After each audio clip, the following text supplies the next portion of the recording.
नमस्कार। आइए सुनते हैं मुंशी प्रेमचंद द्वारा लिखी कहानी सौभाग्य के कोड़े। कहानी अच्छी लगे तो इसे एक लाइक कर दीजिएगा। चैनल पर नए हैं तो चैनल को सब्सक्राइब कर लीजिएगा, क्योंकि यहाँ आपको ढेरों कहानियाँ सुनने को मिलेंगी। और हाँ, कमेंट करना मत भूलिएगा, क्योंकि आपके कमेंट हमारे लिए बहुत महत्व रखते हैं। तो आइए कहानी सुनते हैं और उसका आनंद लेते हैं। लड़के क्या अमीर के हों क्या गरीब के, विनोदशील हुआ ही करते हैं। उनकी चंचलता बहुधा उनकी दशा और स्थिति की परवाह नहीं करती। नथुआ के माँ बाप दोनों मर चुके थे। अनाथों की भांति वह राय भोलेनाथ के द्वार पर पड़ा रहता था। राय साहब दयाशील पुरुष थे। कभी कभी एकाध पैसा दे देते। खाने को भी घर में इतना जूठा बचता था कि ऐसे ऐसे कई अनाथ अफर सकते थे। पहनने को भी उनके लड़कों के उतारे मिल जाते थे। इसलिए नथुआ अनाथ होने पर भी दुखी नहीं था। राय साहब ने उसे एक ईसाई के पंजे से छुड़ाया था। इन्हें इसकी परवाह न हुई कि मिशन में उसकी शिक्षा होगी, आराम से रहेगा। उन्हें यह मंजूर था कि वह हिंदू रहे। अपने घर के जूठे भोजन को वह मिशन के भोजन से कहीं पवित्र समझते थे। उनके कमरों की सफाई मिशन की पाठशाला की पढ़ाई से कहीं बढ़कर थी। हिंदू रहे चाहे जिस दशा में रहे, ईसाई हुआ तो फिर सदा के लिए हाथ से निकल गया। नथुआ को बस राय साहब के बंगले में झाड़ू लगा देने के सिवाय और कोई काम न था। भोजन करके खेलता फिरता था। कर्म अनुसार ही उसकी वर्ण व्यवस्था भी हो गई थी। घर के अन्य नौकर चाकर उसे भंगी कहते थे और नथुआ को इसमें कोई ऐतराज़ भी न होता था। नाम की स्थिति पर क्या असर पड़ सकता है, इसकी उस गरीब को कुछ खबर न थी। भंगी बनने में कुछ हानि भी नहीं थी। उसे झाड़ू देते समय कभी पैसे पड़े मिल जाते, कभी और कोई चीज़। इससे वह सिगरेट लिया करता था। नौकरों के साथ उठने बैठने से उसे बचपन ही में तंबाकू, सिगरेट और पान का चस्का पड़ गया। राय साहब के घर में यूँ तो बालकों और बालिकाओं की कमी न थी। दर्जनों भांजे भतीजे पड़े रहते थे, पर उनके निज की संतान केवल एक पुत्री थी, जिसका नाम रत्ना था। रत्ना को पढ़ाने के 2 मास्टर थे। एक मेम साहब अंग्रेजी पढ़ाने आया करती थी। राय साहब की यह हार्दिक अभिलाषा थी कि रत्ना सर्वगुण आगरी हो और जिस घर में जाए उसकी लक्ष्मी बने। वह उसे अन्य बालकों के साथ न रहने देते। उसके लिए अपने बंगले में 2 कमरे अलग कर दिए थे, एक पढ़ने के लिए, दूसरा सोने के लिए। लोग कहते हैं लाड प्यार से बच्चे ज़िद्दी और शरीर हो जाते हैं। रत्ना इतने लाड प्यार पर भी बड़ी सुशील बालिका थी। किसी नौकर को रे न पुकारती, किसी भिखारी तक को न दुत्कारती। नथुआ को वह पैसे मिठाइयाँ दे दिया करती थी। कभी कभी उससे बातें भी किया करती थी। इससे वह लौंडा उसके मुंह लग गया था। एक दिन नथुआ रत्ना के सोने के कमरे में झाड़ू लगा रहा था। रत्ना दूसरे कमरे में मेम साहब से अंग्रेजी पढ़ रही थी। नथुआ की शामत जो आई तो झाड़ू लगाते लगाते उसके मन में यह इच्छा हुई कि रत्ना के पलंग पर सोऊं। कैसी उजली चादर बिछी हुई है, गद्दा कितना नरम और मोटा है, कैसा सुंदर दुशाला है। रत्ना इस गद्दे पर कितने आराम से सोती है, जैसे चिड़िया के बच्चे घोंसले में। तभी तो रत्ना के हाथ इतने गोरे और कोमल हैं। मालूम होता है देह में रुई भरी हुई है।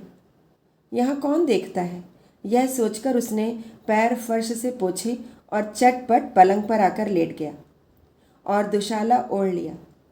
गर्व और आनंद से उसका हृदय पुलकित हो गया। वह मारे खुशी के 2-3 बार पलंग पर उछल पड़ा।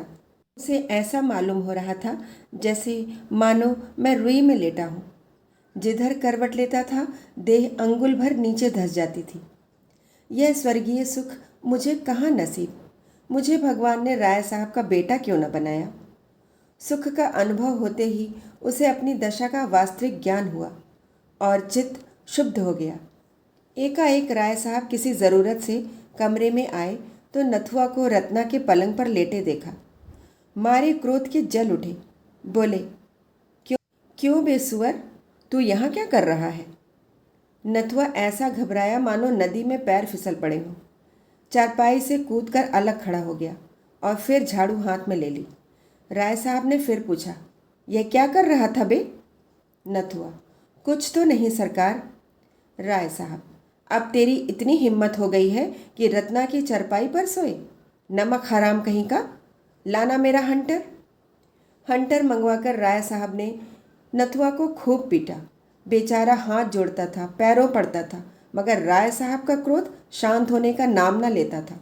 सब नौकर जमा हो गए और नथुआ के जले पर नमक छिड़कने लगे। राय साहब का क्रोध और भी बढ़ा। हंटर हाथ से फेंक कर ठोकरों से मारने लगे। रत्ना ने यह रोना सुना तो दौड़ी हुई आई और समाचार सुनकर बोली, दादाजी बेचारा मर जाएगा, अब इस पर दया कीजिए। राय साहब, मर जाएगा, उठवाकर फिकवा दूंगा, इस बदमाशी का मजा तो मिल जाएगा। रत्ना, मेरी ही चरपाई थी ना, मैं उसे क्षमा करती हूँ। राय साहब, ज़रा देखो तो अपनी चरपाई की गत, पाजी के बदन की मैल भर गई होगी, भला इसे सूझी क्या? क्यों बे, तुझे सूझी क्या? यह कहकर राय साहब फिर लपके, मगर नथुआ आकर रत्ना के पीछे दुबक गया। इसके सिवा और कहीं शरण न थी। रत्ना ने रोक कर कहा, दादाजी मेरे कहने से अब इसका अपराध क्षमा कीजिए। राय साहब, क्या कहती हो रत्ना, ऐसे अपराधी कहीं क्षमा किए जाते हैं? खैर, तुम्हारे कहने पर छोड़ देता हूँ, नहीं तो आज जान लेकर छोड़ता।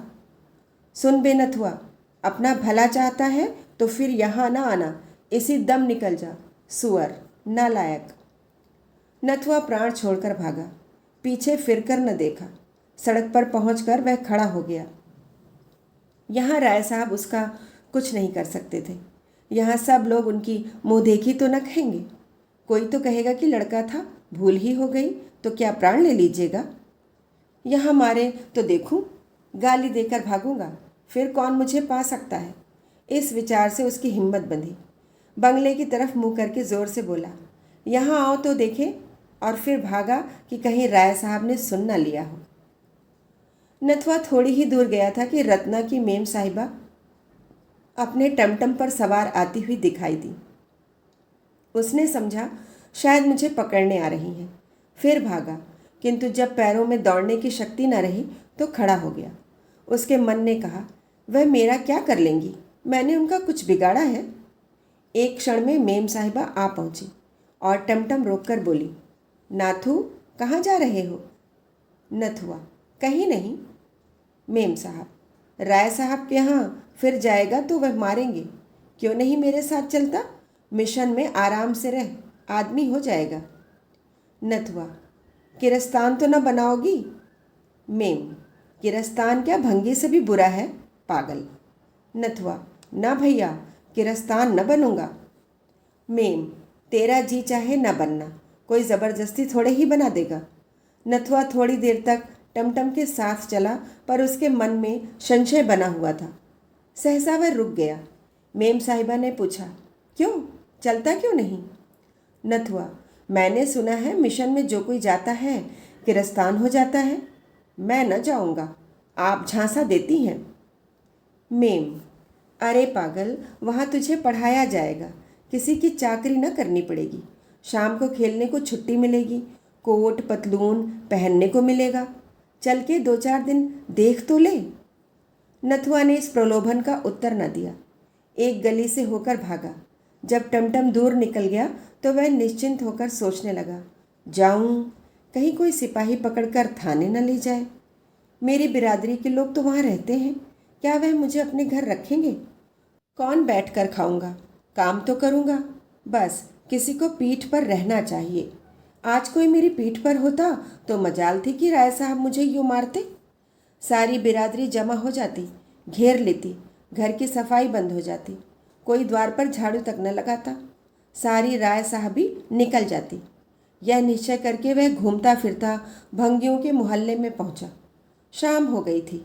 कई भंगी एक पेड़ के नीचे चटाइयों पर बैठे शहनाई और तबले बजा रहे थे।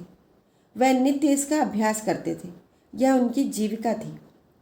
गान विद्या की यहाँ जितनी छीछा लेदर हुई है उतनी और कहीं न हुई होगी। नथुआ जाकर वहाँ खड़ा हो गया। उसे बहुत ध्यान से सुनते देखकर एक भंगी ने पूछा, कुछ गाता है? नथुआ, अभी तो नहीं गाता, पर सिखा दोगे तो गाने लगूंगा। भंगी, बहाना मत कर, बैठ, कुछ गाकर सुना।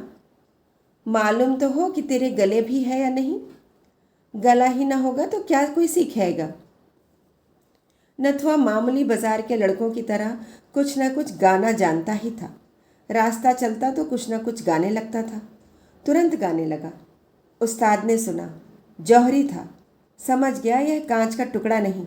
बोला, कहाँ रहता है? नथुआ ने अपनी राम कहानी सुनाई। परिचय हो गया। उसे आश्रय मिल गया और विकास का वह अवसर मिल गया जिसने उसे भूमि से आकाश पर पहुंचा दिया। 3 साल उड़ गए।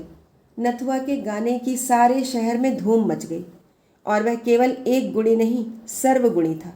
गाना, शहनाई बजाना, पखावज, सारंगी, तंबूरा, सितार सभी कलाओं में दक्ष हो गया। उस्तादों को भी उसकी चमत्कारी बुद्धि पर आश्चर्य होता था। ऐसा मालूम होता था कि उसने पहले ही पढ़ी हुई विद्या दोहरा ली है। लोग 10-10 सालों तक सितार बजाना सीखते रहते हैं और नहीं आता।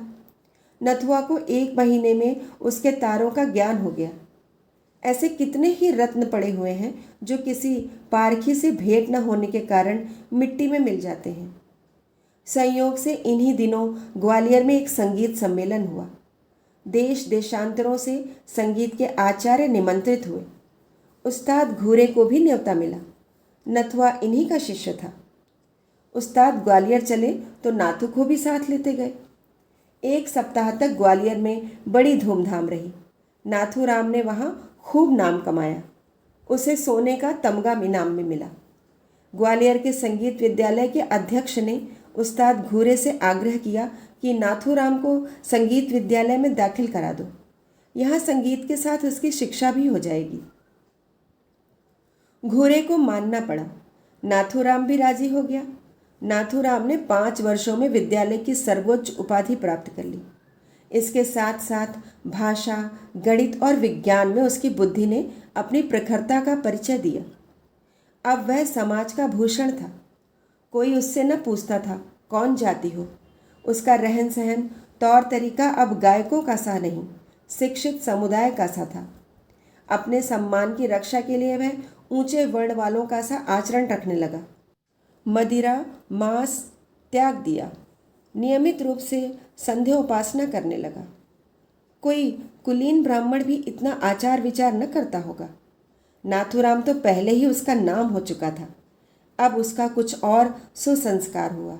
वह नाथूराम आचार्य मशहूर हो गया। साधारणतः लोग आचार्य ही कहा करते थे। राज दरबार से उसे अच्छा वेतन मिलने लगा।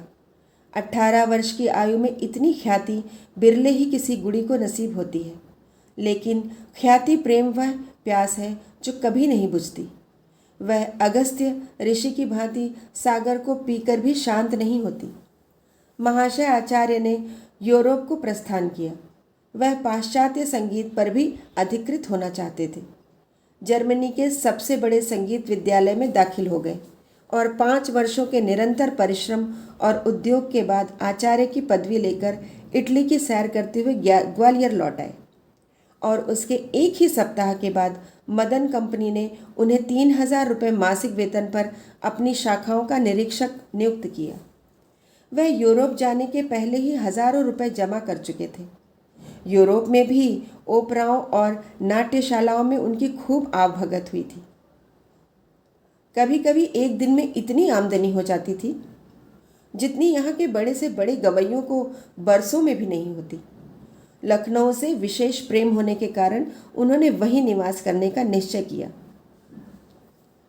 आचार्य महाशय लखनऊ पहुँचे तो उनका चित्त गदगद हो गया। यहीं उनका बचपन बीता था। यहीं एक दिन वह अनाथ थे। यहीं गलियों में कनकौवे लूटते फिरते थे। यहीं बाजारों में पैसे मांगते फिरते थे।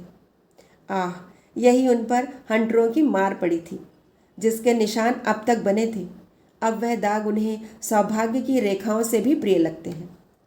यथार्थ में यह कोड़े की मार उनके लिए शिव का वरदान थी। राय साहब के प्रति अब उनके दिल में क्रोध या प्रतिकार का लेश मात्र भी न था। उनकी बुराइयां भूल गई थी। भलाइयाँ याद रह गई थीं और रत्ना तो उन्हें दया और वात्सल्य की मूर्ति सी याद आती। विपत्ति पुराने घावों को बढ़ाती है, संपत्ति उन्हें भर देती है। गाड़ी से उतरे तो छाती धड़क रही थी। 10 वर्ष का बालक 23 वर्ष का जवान शिक्षित भद्र युवक हो गया था। उसकी माँ भी उसे देखकर न कह सकती कि यह वही नथुआ है, लेकिन उनकी काया पलट की अपेक्षा नगर की काया पलट और भी विस्मयकारी थी। यह लखनऊ नहीं, कोई दूसरा ही नगर था। स्टेशन से बाहर निकलते ही देखा कि शहर के कितने ही छोटे बड़े आदमी उनका स्वागत करने को खड़े हैं। उनमें एक युवती रमणी थी जो रत्ना से बहुत मिलती थी। लोगों ने उससे हाथ मिलाया और रत्ना ने उनके गले में फूलों का हार डाल दिया। यह विदेश में भारत का नाम रोशन करने का पुरस्कार था। आचार्य के पैर डगमगाने लगे। ऐसा जान पड़ता था अब नहीं खड़े रह सकते। यह वही रत्ना है। भोली भाली बालिका ने सौंदर्य, लज्जा, गर्व और विनय की देवी का रूप धारण कर लिया है। उनकी हिम्मत न पड़ी कि रत्ना की तरफ सीधी आंखों देख सके। लोगों से हाथ मिलाने के बाद वह उस बंगले में आए जो उनके लिए पहले ही से सजाया गया था। उसको देखकर वे चौंक पड़े। यह वही बंगला था जहां रत्ना के साथ वह खेलते थे। सामान भी वही था, तस्वीरें वही, कुर्सियां और मेजें वही, शीशे के आलात वही, यहाँ तक कि फर्श भी वही थी। उसके अंदर कदम रखते हुए आचार्य महाशय के हृदय में कुछ वही भाव जागृत हो रहे थे जो किसी देवता के मंदिर में जाकर धर्मपरायण हिंदू के हृदय में होते हैं। वह रत्ना के शयनागार में पहुँचे तो उनके हृदय में ऐसी ऐंठन हुई कि आंसू बहने लगे। यह वही पलंग है, वही बिस्तर और वही फर्श। उन्होंने अधीर होकर पूछा, यह किसका बंगला है? कंपनी का मैनेजर साथ था। बोला, एक राय भोलानाथ है, उन्हीं का है। आचार्य, राय साहब कहाँ गए? मैनेजर, खुदा जाने कहाँ चले गए। यह बंगला कर्ज की इल्लत में नीलाम हो रहा था। मैंने देखा हमारे थिएटर से करीब है। अधिकारियों से खतो किताबत की और इसे कंपनी के नाम खरीद लिया। 40,000 में यह बंगला सामान समेत लिया गया। आचार्य, मुफ्त मिल गया? तुम्हें राय साहब की कुछ खबर नहीं? मैनेजर, सुना था कि कहीं तीर्थ करने गए थे, खुदा जाने लौटे या नहीं। आचार्य महाशय जब शाम को सावधान होकर बैठे तो एक आदमी से पूछा, क्यों जी, उस्ताद घूरे को भी भली भांति जानते हो? उनका नाम बहुत सुना है। आदमी ने सकरुण भाव से कहा, खुदाबंद, उनका हाल कुछ न पूछिए। शराब पीकर घर आ रहे थे, रास्ते में बेहोश होकर सड़क पर गिर पड़े। उधर से एक मोटर लॉरी आ रही थी। ड्राइवर ने देखा नहीं, लॉरी उनके ऊपर से निकल गई। सुबह को लाश मिली। खुदाबंद अपने फन में एक था। अब उसकी मौत से लखनऊ वीरान हो गया। अब ऐसा कोई नहीं रहा जिस पर लखनऊ को घमंड हो। नथुआ नाम के एक लड़के को उन्होंने कुछ सिखाया था और उससे हम लोगों को उम्मीद थी कि उस्ताद का नाम जिंदा रखेगा, पर वह यहाँ से ग्वालियर चला गया, फिर पता नहीं कहाँ गया। आचार्य महाशय के प्राण सूखे जाते थे कि अब बात खुली, अब खुली। दम रुका हुआ था, जैसे कोई तलवार लिए सिर पर खड़ा हो। बारें कुशल हुई, घड़ा चोट खाकर फिर बच गया। आचार्य महाशय उस घर में रहते थे, किंतु उसी तरह जैसे कोई नई बहू अपने ससुराल में रहे। उनके हृदय से पुराने संस्कार न मिटते थे। उनकी आत्मा इस यथार्थ को स्वीकार न करती कि अब यह मेरा घर है। वह जोर से हंसते तो सहसा चौंक पड़ते। मित्रगण आकर शोर मचाते तो उन्हें एक अज्ञात शंका होती थी। लिखने पढ़ने के कमरे में शायद वह सोते तो उन्हें रात भर नींद न आती। यह ख्याल दिल में जमा हुआ था कि यह पढ़ने लिखने का कमरा है। बहुत अच्छा होने पर भी वह पुराने सामान को बदल न सकते थे। और रत्ना के शयनागार तो उन्होंने फिर कभी नहीं खोला। वह ज्यों का त्यों बंद पड़ा रहता था। उसके अंदर जाते हुए उनके पैर थरथराने लगते थे। उस पलंग पर सोने का ध्यान ही उन्हें नहीं आया। लखनऊ में कई बार उन्होंने विश्वविद्यालय में अपने संगीत नैपुण्य का चमत्कार दिखाया। किसी राजा रईस के घर अब वह गाने न जाते थे, चाहे कोई उन्हें लाखों रुपए ही क्यों न दे। यह उनका प्रण था। लोग उनका अलौकिक गान सुनकर अलौकिक आनंद उठाते थे। एक दिन प्रातःकाल आचार्य महाशय संध्या से उठे थे कि राय भोलानाथ उनसे मिलने आए। रत्ना भी उनके साथ थी। आचार्य महाशय पर रोब छा गया। बड़े बड़े यूरोपीय थिएटरों में भी उनका हृदय इतना भयभीत न हुआ था। उन्होंने जमीन तक झुककर राय साहब को सलाम किया। भोलानाथ उनकी नम्रता से कुछ विस्मृत से हो गए। बहुत दिन हुए जब लोग उन्हें सलाम किया करते थे। अब तो जहाँ जाते थे हंसी उड़ाई जाती थी। रत्ना भी लज्जित हो गई। राय साहब ने कातर नेत्रों से इधर उधर देखकर कहा, आपको यह जगह तो पसंद आई होगी। आचार्य, जी हाँ, इससे उत्तम स्थान की तो मैं कल्पना ही नहीं कर सकता। भोलानाथ, यह मेरा ही बंगला है। मैंने ही इसे बनवाया और मैंने ही इसे बिगाड़ भी दिया। रत्ना ने झेपते हुए कहा, दादाजी, इन बातों से क्या फ़ायदा। भोला, फ़ायदा नहीं है बेटी, नुकसान भी नहीं। सज्जनों से अपनी विपत्ति कहकर चित्त शांत होता है। महाशय, ये मेरा ही बंगला है, या यूँ कहिए कि था। 50,000 सालाना इलाके से मिलते थे। कुछ आदमियों की संगत से मुझे सट्टे का चस्का पड़ गया।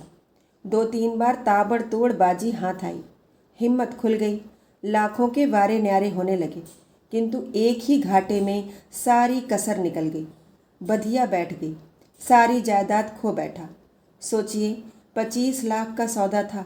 कौड़ी चित्त पड़ती तो आज इस बंगले का कुछ और ही ठाठ होता।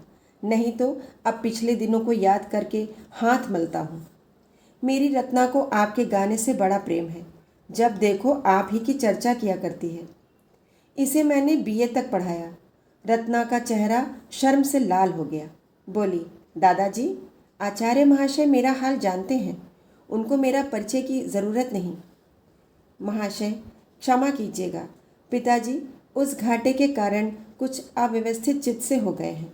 वह आपसे यह प्रार्थना करने आए हैं कि यदि आपको कोई आपत्ति न हो तो वह कभी कभी इस बंगले को देखने आया करें। इससे उनके आंसू पुछ जाएंगे। उन्हें इस विचार से संतोष होगा कि मेरा कोई मित्र इसका स्वामी है। बस यही कहने के लिए आपकी सेवा में आए हैं। आचार्य ने विनयपूर्ण शब्दों में कहा, इसके पूछने की ज़रूरत नहीं है। घर आपका है। जिस वक्त जी चाहे शौक से आएं। बल्कि आपकी इच्छा हो तो आप इसमें रह सकते हैं। मैं अपने लिए कोई दूसरा स्थान ठीक कर लूँगा। राय साहब ने धन्यवाद दिया और चले गए। वह दूसरे तीसरे यहाँ ज़रूर आते और घंटों बैठे रहते। रत्ना भी उनके साथ अवश्य आती। फिर कुछ दिन बाद प्रतिदिन आने लगे। एक दिन उन्होंने आचार्य महाशय को एकांत में ले जाकर पूछा, क्षमा कीजिएगा, आप अपने बाल बच्चों को क्यों नहीं बुला लेते? अकेले तो आपको बहुत कष्ट होता होगा। आचार्य, मेरा तो अभी विवाह नहीं हुआ और न करना चाहता हूँ। यह कहते ही आचार्य महाशय ने आंखें नीची कर ली। भोलानाथ, यह क्यों? विवाह से आपको क्यों द्वेष है? आचार्य, कोई विशेष कारण तो नहीं बता सकता, इच्छा ही तो है। भोला, आप ब्राह्मण हैं? आचार्य जी का रंग उड़ गया। शशंक होकर बोले, यूरोप की यात्रा के बाद वर्ण भेद नहीं रहता। जन्म से चाहे जो कुछ हूँ, कर्म से तो शूद्र ही हूँ। भोलानाथ, आपकी नम्रता को धन्य है। संसार में ऐसे सज्जन लोग भी पड़े हुए हैं। मैं भी कर्मों ही से वर्ण मानता हूँ। नम्रता, शील, विनय, आचार, धर्मनिष्ठा, विद्या, प्रेम, यह सब ब्राह्मणों के गुण हैं और मैं आपको ब्राह्मण ही समझता हूँ। जिसमें यह गुण नहीं वह ब्राह्मण नहीं, कदापि नहीं। रत्ना को आपसे बड़ा प्रेम है। आज तक कोई पुरुष उसकी आंखों में नहीं जचा, किंतु आपने उसे वशीभूत कर लिया। इस धृष्टता को क्षमा कीजिएगा। आपके माता पिता? आचार्य, मेरे माता पिता तो आप ही हैं। जन्म किसने दिया यह मैं स्वयं नहीं जानता। मैं बहुत छोटा था तभी उनका स्वर्गवास हो गया। राय साहब, आह, वह आज जीवित होते तो आपको देखकर उनकी गज भर की छाती होती। ऐसे सपूत बेटे कहाँ होते हैं। इतने में रत्ना एक कागज़ लिए हुए आई और राय साहब से बोली, दादाजी, आचार्य महाशय काव्य रचना भी करते हैं। मैं इनकी मेज पर से यह उठा लाई हूँ। सरोजनी नायडू के सिवा ऐसी कविता मैंने और कहीं नहीं देखी। आचार्य ने छिपी हुई निगाहों से एक बार रत्ना को देखा और झेपते हुए बोले, यूं ही कुछ लिख लिया था, मैं काव्य रचना क्या जानूं। प्रेम से दोनों विवल हो रहे थे। रत्ना गुणों पर मोहित थी, आचार्य उसके मोह के वशीभूत थे। अगर रत्ना उनके रास्ते में न आती तो कदाचित वह उससे परिचित भी न होते। किंतु प्रेम की फैली हुई बाहों का आकर्षण किस पर न होगा। ऐसा हृदय कहाँ है जिसे प्रेम जीत न सके। आचार्य महाशय बड़ी दुविधा में पड़ हुए थे। उनका दिल कहता था, जिस क्षण रत्ना पर मेरी असलियत खुल जाएगी उसी क्षण वह मुझसे सदैव के लिए मुंह फेर लेगी। वह कितनी ही उदार हो, जाति के बंधन को कितना ही कष्टमय समझती हो, किंतु उसे घृणा से मुक्त नहीं हो सकती, जो स्वभावतः मेरे प्रति उत्पन्न होगी। मगर इस बात को जानते हुए भी उनकी हिम्मत न पड़ती थी कि अपना वास्तविक स्वरूप खोलकर दिखा दे। आह, यदि घृणा ही तक होती तो कोई बात न थी, मगर उसे दुख होगा, पीड़ा होगी, उसका हृदय विदीर्ण हो जाएगा। उस दशा में न जाने वह क्या कर बैठे। उसे इस अज्ञात दशा में रखते हुए प्रणय पाश को दृढ़ करना उन्हें परले सिरे की नीचता प्रतीत होती थी। यह कपट है, दगा है, धूर्तता है, जो प्रेम आचरण में सर्वथा निषिद्ध है। इस संकट में पड़े हुए वह कुछ निश्चय न कर सकते थे कि क्या करना चाहिए। उधर राय साहब की आमदोरफ्त दिनों दिन बढ़ती जाती थी। उनके मन की बात एक न एक शब्द से झलकती थी। रत्ना का आना जाना बंद होता जाता था, जो उनके आशय को और भी प्रकट करता था। इस प्रकार 3-4 महीने व्यतीत हो गए। आचार्य महाशय सोचते, यह वही राय साहब हैं जिन्होंने केवल रत्ना की चारपाई पर ज़रा देर लेटे रहने के लिए मुझे मारकर घर से निकाल दिया था। जब उन्होंने मालूम होगा कि मैं वही अनाथ, अछूत, आश्रयहीन बालक हूँ, तो उन्हें कितनी आत्मवेदना, कितनी अपमान पीड़ा, कितनी लज्जा, कितनी दुराशा, कितना पश्चाताप होगा। एक दिन राय साहब ने कहा, विवाह की तिथि निश्चित कर लेनी चाहिए। इस लग्न में मैं इस ऋण से उऋण होना जाना चाहता हूँ। आचार्य महाशय ने बात का मतलब समझकर भी प्रश्न किया, कैसी तिथि? राय साहब, यही रत्ना के विवाह की। मैं कुंडली का तो कायल नहीं, पर विवाह तो शुभ मुहूर्त में ही होगा। आचार्य भूमि की ओर ताकते रहे, कुछ न बोले। राय साहब, मेरी अवस्था तो आपको मालूम ही है। कुश कन्या के सिवा और किसी योग्य नहीं हूँ। रत्ना के सिवा और कौन है जिसके लिए उठा रखता। आचार्य महाशय विचारों में मग्न थे। राय साहब, रत्ना को आप स्वयं जानते हैं, आपसे उसकी प्रशंसा करनी व्यर्थ है। वह अच्छी है या बुरी है, उसे आपको स्वीकार करना पड़ेगा। आचार्य महाशय की आंखों से आंसू बह रहे थे। राय साहब, मुझे पूरा विश्वास है कि आपको ईश्वर ने उसी के लिए यहाँ भेजा है। मेरी ईश्वर से यही याचना है कि तुम दोनों का जीवन सुखी से कटे। मेरे लिए इससे ज़्यादा खुशी की और कोई बात नहीं हो सकती। इस कर्तव्य से मुक्त होकर इरादा है कुछ दिन भगवत भजन करूं। गौण रूप से आप ही उस फल के भी अधिकारी होंगे। आचार्य ने अवरुद्ध कंठ से कहा, महाशय, आप मेरे पिता तुल्य हैं, पर मैं इस योग्य कदापि नहीं हूँ।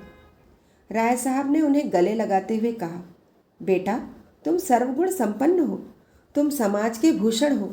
मेरे लिए यह महान गौरव की बात है कि तुम जैसा दामाद पाऊँ। मैं आज तिथि आदि ठीक करके कल आपको सूचना दूंगा। यह कहकर राय साहब उठ खड़े हुए। आचार्य कुछ कहना चाहते थे, पर मौका न मिला। यूं कहो, हिम्मत न पड़ी, इतना मनोबल न था, घृणा सहन करने की इतनी शक्ति न थी। विवाह हुए महीना भर हो गया। रत्ना के आने से पति गृह उजाला हो गया और पति हृदय पवित्र। सागर में कमल खिल गया। रात का समय था। आचार्य महाशय भोजन करके लेटे हुए थे, उसी पलंग पर जिसने किसी दिन उन्हें घर से निकलवाया था, जिसने उनके भाग्य चक्र को परिवर्तित कर दिया था। महीना भर से वह अवसर ढूंढ रहे हैं कि वह रहस्य रत्ना को बतला दूं। उनका संस्कारों से दबा हुआ हृदय यह नहीं मानता कि मेरा सौभाग्य मेरे गुणों ही का अनुग्रह है। वह अपने रुपए को भट्टी में पिघलाकर उसका मूल्य जानने की चेष्टा कर रहे हैं, किंतु अवसर नहीं मिलता।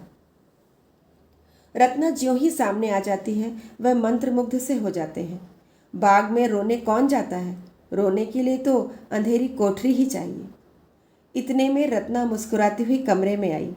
दीपक की ज्योति मंद पड़ गई। आचार्य ने मुस्कुराकर कहा। अब चिराग गुल कर दूँ ना? रत्ना बोली, क्यों, क्या मुझसे शर्म आती है? आचार्य, हाँ, वास्तव में शर्म आती है। रत्ना, इसलिए कि मैंने तुम्हें जीत लिया? आचार्य, नहीं, इसलिए कि मैंने तुम्हें धोखा दिया। रत्ना, तुम में धोखा देने की शक्ति नहीं है। आचार्य, तुम नहीं जानती, मैंने तुम्हें बहुत बड़ा धोखा दिया है। रत्ना, सब जानती हूँ। आचार्य, जानती हो मैं कौन हूँ? रत्ना, खूब जानती हूँ, बहुत दिनों से जानती हूँ। जब हम तुम दोनों इसी बगीचे में खेला करते थे, मैं तुमको मारती थी और तुम रोते थे। मैं तुमको अपनी जूठी मिठाइयाँ देती थी और तुम दौड़ कर लेते थे। तब भी मुझे तुमसे प्रेम था। हाँ, वह दया के रूप में व्यक्त होता था। आचार्य ने चकित हो कहा। रत्ना, यह जानकर भी तुमने? रत्ना, हाँ, जानकर ही, न जानती तो शायद न करती। आचार्य, यह वही चारपाई है। रत्ना, और मैं घाटे में? आचार्य ने उसे गले लगाकर कहा, तुम क्षमा की देवी हो। रत्ना ने उत्तर दिया, मैं तुम्हारी चेरी हूँ। आचार्य, राय साहब भी जानते हैं? रत्ना, नहीं, उन्हें नहीं मालूम है। उनसे भूल कर भी न कहना, नहीं तो वह आत्मघात कर लेंगे। आचार्य, वह कोड़े अभी तक याद हैं। रत्ना, अब पिताजी के पास उसका प्रायश्चित करने के लिए कुछ नहीं रह गया। क्या अब भी तुम्हें संतोष नहीं हुआ? कहानी सुनने के लिए बहुत बहुत धन्यवाद।